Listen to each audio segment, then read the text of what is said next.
The iPhone 13 Pro Max in 2025. Let's jump straight into it. So yeah, like honestly, 1 year later, and the iPhone 13 Pro Max, I actually bought this phone on back market because they wasn't selling it anymore at Apple.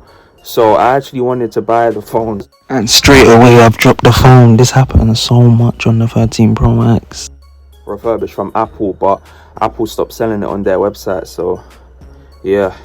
So I bought my iPhone 13 Pro Max right here. I bought this device 1 year ago on the 18th of March 2024. Now, should you buy an iPhone 13 Pro Max in 2025?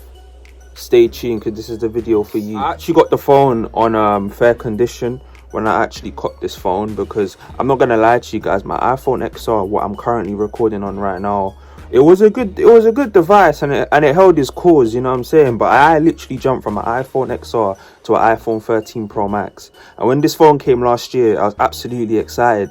As the phone is right now, it's quite a big, it's a 6.7-inch device, as I might have stated before already. Should you cop this phone in 2025? I'm not gonna lie, I think you should cop this phone in 2025 if you're on a phone below this device. If you're on like an iPhone XR, iPhone 11, 11 Pro, 11 Pro Max, is a good jump to a 13 Pro Max. You can get this phone reasonably priced as well.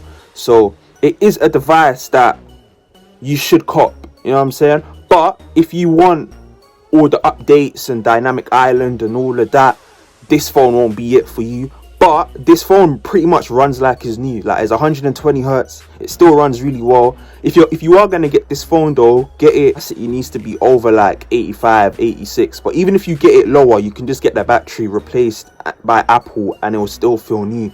So yeah.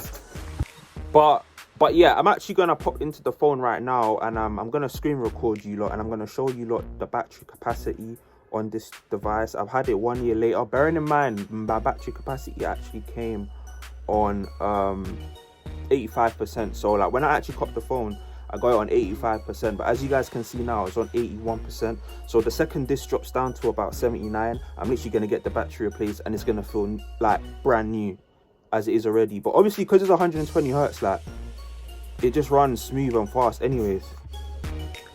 But the reason why I think the iPhone 13 Pro Max is actually a really good phone and you really should cop this phone is because it literally runs fast like the new iPhone 16, the iPhone 15 Pro Maxes, the 15 Pro.